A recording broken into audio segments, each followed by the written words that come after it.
Yeah. I think that we say that Hrgovic has got a really good jab, a really good right hand. I think he's got to crack him quite early and get Moses as respect. I'm going to go for a hard-fought win for Moses Itauma. But he might have gone a distance. And if he goes the distance, he'll have learned so much about himself. But it's going to be a hard-fought win. He's going to work hard for that win. He ignores defence sometimes and the skin around his eyes. Having said that, but if he fights smart, where he is a little bit more defensive savvy against a very quick, explosive, clever southpaw, and he doesn't allow himself to get hit with some basic shots, then he's certainly got the weight in his right hand, if he lands it, to ask questions of Moses that haven't been asked yet in a fight. The undefeated prodigy against the battle-tested veteran. Boxing's biggest voices are split right down the middle, and this breakdown might just settle who's actually right. He reminded me of Vladimir Klitschko. He had that Vladimir Klitschko aura, the tall, big, strong, good-looking, straight. You know, he punched hard. He had a massive heart, and he from the first round I sparred with him, he came at me like, you know, he wanted to prove a point. He wanted to show me I'm the new lion on the block, and he gave me all the work I could handle. It was, you know, it was very, very spicy rounds, and he was an amazing person to train with. Johnny Nelson has watched Filip Hrgovic build his career through a stronger amateur background and tougher professional opposition. He emphasizes that Hrgovic had entered the matchup believing his experience would withstand the youngster's height. If Itauma couldn't hurt him early, the entire dynamic could shift. Well, when he gets hit, is he going to crumble? I don't think he'll crumble. I think he'll go in there. He's probably got the bit between his teeth now because he's the underdog, because Moses is the heir apparent. So he'll come in there with more serious intentions, as well as it being for the IBF title. Again, he has more professional experience than Moses. He has an outstanding amateur pedigree. He's that fighter that's been in with better class opponent than Moses. So therefore, he's saying, why are you believing in this hype train behind this guy when I've done it all? Backing that same read on experience, Frank Warren, a veteran promoter who had worked closely with elite heavyweights, emphasizes Hrgovic's extensive amateur and professional background. Now, as Itauma's title opportunity approaches, he insists the Croatian had the experience and confidence to make the young heavyweight work for everything. For Itauma, this isn't just a title opportunity. It's a test against a battle-tested contender. No, he's not. He's not on paper. This is a guy he's not got a lot of miles on the clock as a pro. He's had 20 fights as a pro. He's a stellar amateur career. You know, Olympic medalist. He's won lots of different tournaments as amateur. He's got tremendous experience, and he's very confident. He's beaten 3 Brits. You know, where he was going in certainly with 2 of them as the underdog. Yeah. You know, David Adelaide, he beat him. Joe Joyce, a good Joe Joyce, by the way. Yeah. And Dave Allen, he done in 3 rounds last time out. So he's confident, and as you say, he's got the experience. He really... Raising doubts about Hrgovic's own vulnerabilities, Dave Coldwell, who has spent years assessing heavyweight fighters and had seen Hrgovic struggle to produce his best form, argues that Hrgovic's defensive habits could leave him exposed to the younger heavyweight's counters. One mistake could allow Itauma to punish him immediately. Well, listen, he's got to use the experience to turn it into a bit of a dogfight. We know that Hrgovic is a tough man. My issue with him is that he's very easy to hit. He's very straight up, he leans back, and he's almost a little bit ponderous a lot of times in his attacks. He's got snappy hands, but his trunk and his body's always there to be hit on return. And we've seen that Moses is a very, very sharp counterpuncher when he wants to be. You know, a little off, step back and firing straight off it. Zeroing in on a specific physical weakness, Adam Booth, who has evaluated elite heavyweights and closely followed Hrgovic's development, points to Hrgovic's defensive lapses and fragile skin around his eyes as potentially decisive. Those weaknesses had already surfaced against previous opposition. I think it's by far the best opponent that Moses Itauma has fought. Filip's 2 biggest weaknesses are sometimes he can be just defensively ignorant. He doesn't care about getting hit because he does have a really good chin. And the skin around his eyes, it opens up so quickly now. David Adelaide landed a jab, I think it was in round 2, and opened a cut on his eye that could have, if David had thrown his hands more, would have stopped the fight. So Filip's two biggest vulnerabilities are his toughness, because he ignores defense sometimes, and the skin around his eyes. Having said that, shifting back toward Itauma's own rare physical gifts, Nelson highlights the unusual speed Itauma possessed for a heavyweight at such a young age. He argues that athletic explosiveness would have to be backed by intelligence and resilience. The longer the contest became difficult, the more those qualities would matter. Moses' southpaw style is devastatingly faster for his age, 21 years old. But the thing is, if you're depending on that speed alone, the speed is king as far as I'm concerned. Yeah. But then you've got to see about the boxing ability, the boxing heart, boxing brain, boxing puzzle. When you get past 3 or 4 rounds, how it will go through, and that's when you start to see the making of the fight and the testing of the heart. Warning against overlooking Hrgovic entirely, David Hay, who had watched Hrgovic compete at elite levels and closely followed Itauma's rapid rise, insists the Croatian represented an entirely different level of opposition for the young heavyweight. The danger came from Hrgovic's experience, size, and willingness to fight for the victory. And you think, okay, that is world-class heavyweight boxing, and Moses hasn't proven anything yet. The opponents that he's been in the ring with, no one has come close to what Filip's going to do. I'm a big believer in Moses Itauma. I've seen him from the start, love what he does, but he's jumping up such a massive amount in the Hrgovic. He's not a knockover job. He's not turning up to pick a paycheck up. No, he's coming to win, and he's got a game plan, and it's going to be very spicy very soon, very early. Building on that same warning, David points out that Hrgovic was capable of making the young fighter uncomfortable from the opening stages. Itauma would have to reveal another level of ability to deal with that pressure. It's more than the banana skin. Filip Hrgovic, he is world class. You could chuck him with anybody and he'll give him a hard night's work and possibly beat him. I'm going to have to see stuff from Moses I haven't seen him do yet. I believe it's in there. I love what I've seen from him. He hasn't put a foot wrong. Is that because there's nothing wrong with him, or the people he's fought haven't been good enough to ask the questions that need to be asked? Filip's going to ask some questions for sure. He's going to bring something to him that he hasn't experienced professional. As an amateur, he fought world-class opposition. He's an amazing amateur. Moses, just like Filip was, Olympian. People are writing Filip off like he's a massive underdog, and he's not. Take away the hype, take away what we all deep believe and want. We want him to be the next heavyweight champion. Take that away. Framing this as the ultimate test of Itauma's chin, Coldwell argues that the fight would finally reveal whether Itauma could handle serious power under the lights. That unanswered question remained one of the biggest mysteries surrounding the young heavyweight. We haven't seen it, so we always say this, and some fighters get offended by it when we say, well, we haven't seen you take a crack on a chin yet. But that's not because we haven't seen it. But what I'm told by some very good people around the game that have watched him since he was like 15 years old or something like that, sparring with AJ and people like that, this kid can take a shot.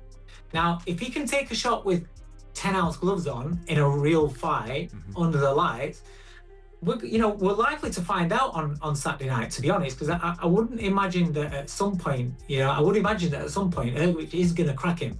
But I don't think, from what I've seen and what I've heard, there's nothing to doubt.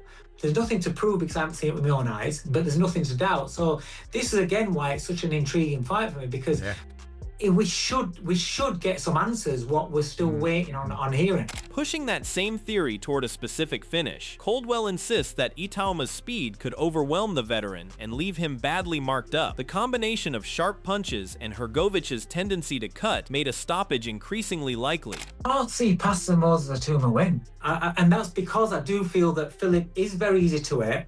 I know he's very, very tough, but his skin rips to pieces. So I think if he doesn't get bombed out, and I'm a little bit leaning towards Simon's opinion, where he could get a little quite early, because of the speed. It's the shock and the speed when he gets there.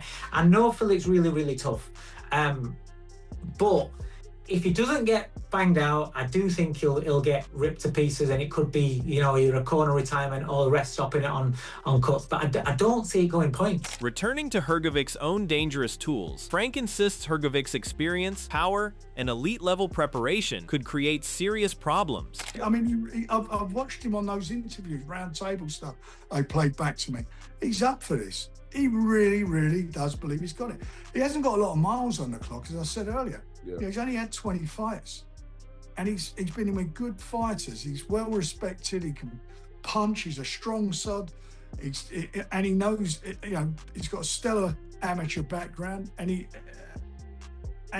what he's not learned through fighting, he's been world-class sparring from a very young age. Backing up just how real that danger is, Paul Smith argues that the Croatian had already shown why this matchup represented a major jump in competition. Hrgovic's previous performance had made the danger impossible to overlook. I told David Adelaide in the last fight, but obviously we had the money and he was speaking about it, he can be frustrated at it, but he should have learned a lot from that and it should make him a far better fighter. But Hrgovic, as a result of that, the reason because of that is because Hrgovic is at levels above, and he just proved that against Dave Allen. I think when he came out, he just took no just went out.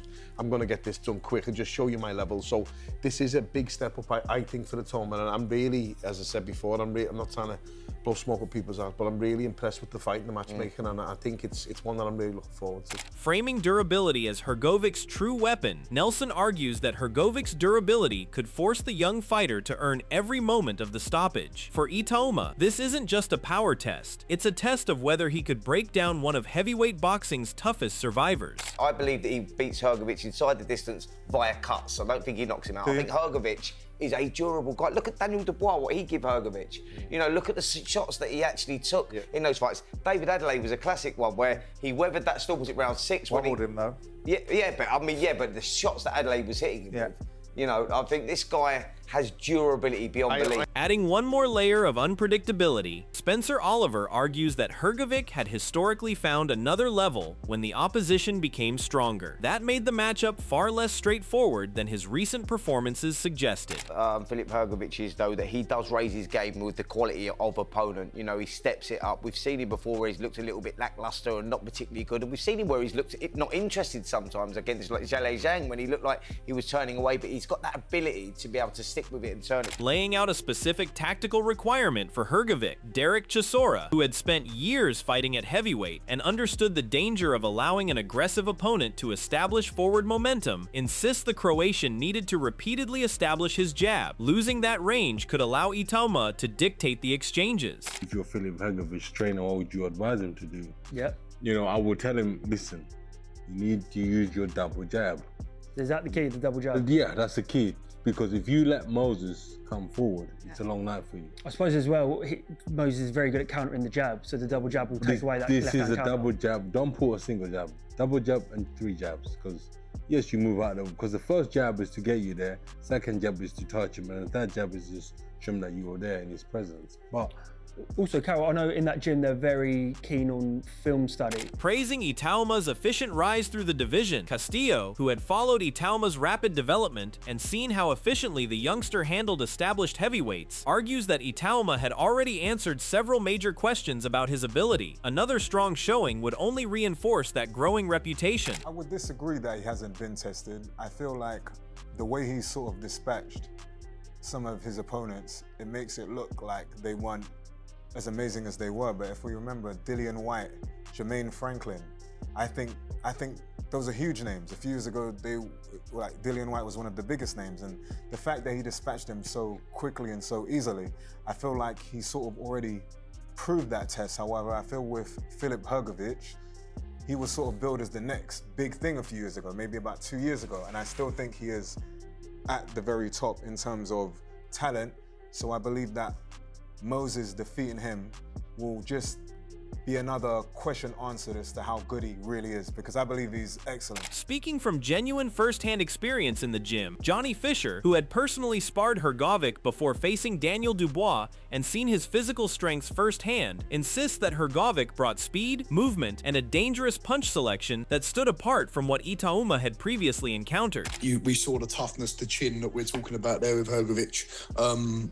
He's got such a good punch repertoire. He throws shots, sort of his right hand, you don't see it coming. He just sort of pings it out like a jab. So he will pose a different question to Itauma from what he's seen before.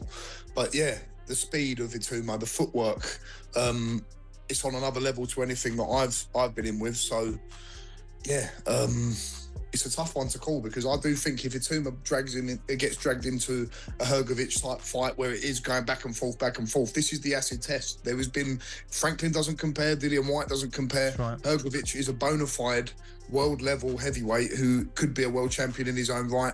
Offering a more balanced version of that same insight, Fisher credits Itauma with the ability to create early problems through speed and movement, but insists Hrgovic would become increasingly dangerous if the fight lasted. I'm thinking about it now. I'm thinking as I'm talking to you, I wouldn't be surprised if I see Itauma with his hand speed and his foot movement light him up in the first few rounds.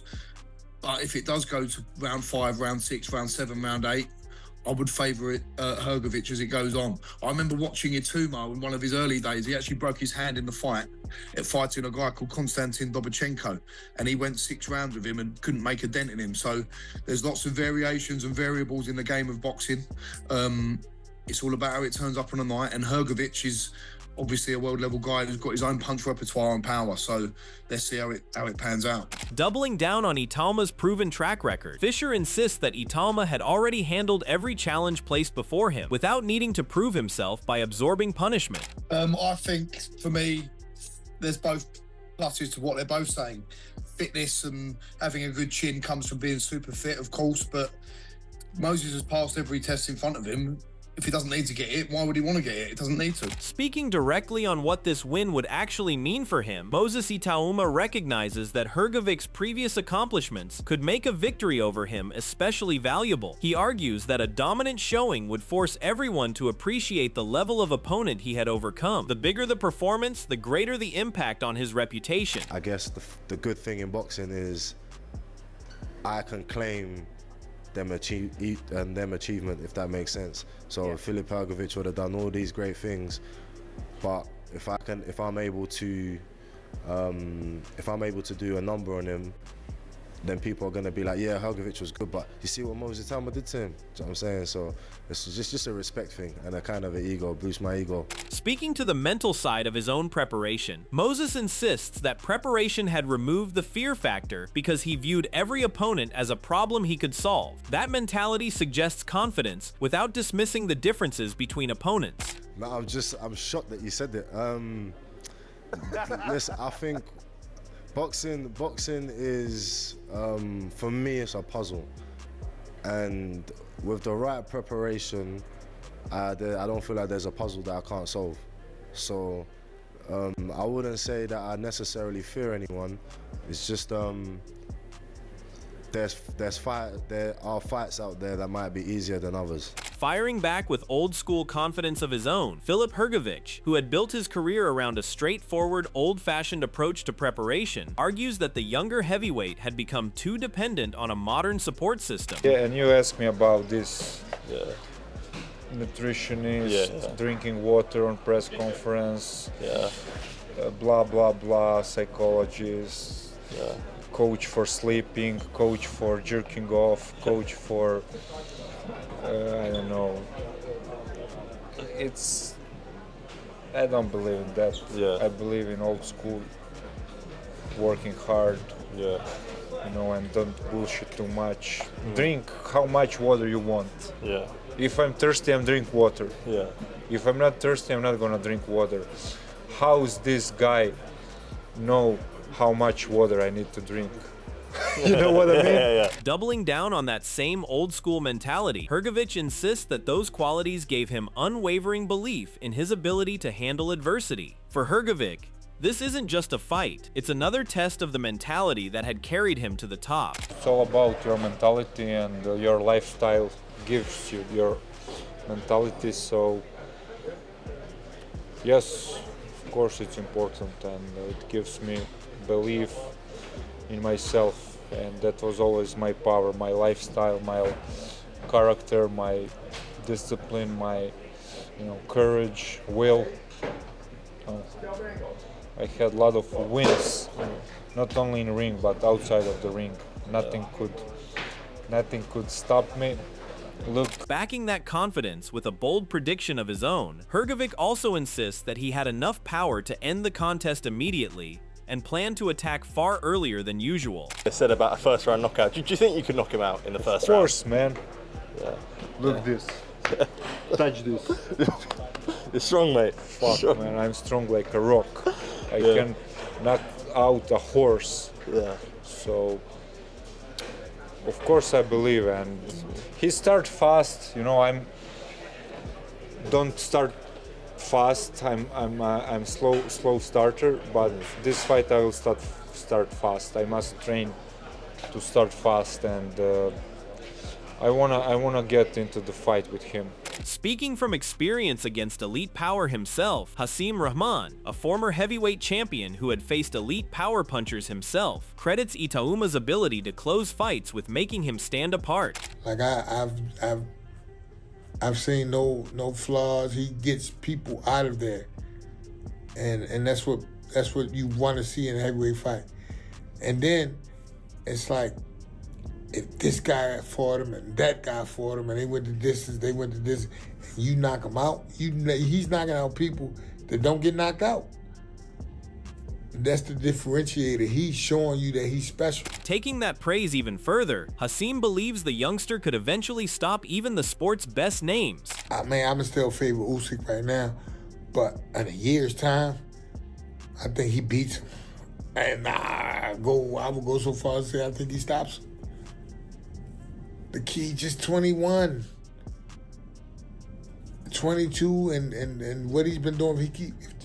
If the trajectory keeps going the way it's been going, I think he stops everybody. Closing out his own segment with a final vote of confidence, Hasim insists that the youngster had proven himself to be a genuinely special heavyweight. You know, like, the man is special. In fact, I remember when he first turned pro and he was talking about going after Mike record, I thought it was lunacy. I was like, this little kid talking about he gonna break Mike record. Nah. And I really wasn't heavily impressed with him back then, but I've seen him develop and yeah, he all of it. He's all of it. And the heavyweight division, watch out, that's the future. Framing Itauma's dominance as something worth taking seriously, Spencer insists the youngster's dominance deserved genuine respect rather than excuses. The concern for his opponents was that Itauma's development was happening at an extraordinary pace. Everybody before that was saying Dillian White's the guy to give him some rounds. If he gets rid of Dillian White, that's good. He goes out there, obliterates him in like no. People saying, oh, Dillian's chopped to bits. No, perhaps Moses Itauma was just brilliant. Yes. I mean, let's give this kid the props, right? When a young Mike Tyson, 20 years of age, went through Trevor Berbick like a hot knife through butter and knocked him out in 2 rounds. Did you hear anyone saying, I want to see Mike Tyson go some rounds? What a sensation. They just said, this is a global star and a monster. Let's get behind Moses Itauma. Acceptance is a great thing. This kid has brilliance, and I think we find that out next Saturday against the very, very stern, tough Filip Hrgovic. Closing out the breakdown with the boldest claim of the entire discussion, Spencer insists the established stars could soon be forced to chase him rather than the other way around. The consequence was a complete shift in who controlled the division's biggest matchups. I totally agree with that. They need to get this fight happening, and it needs to happen now, because if November time comes, everyone's going to be talking about the next generation, the next heavyweight king, and that is Moses Itauma, and he'll be carrying that heavyweight division, and he'll be looking for those big names. Youth and speed against experience and power. Does Itauma's rise continue on schedule, or does Hrgovic prove why battle-tested still beats hyped? Drop your prediction in the comments, and stay tuned until next time.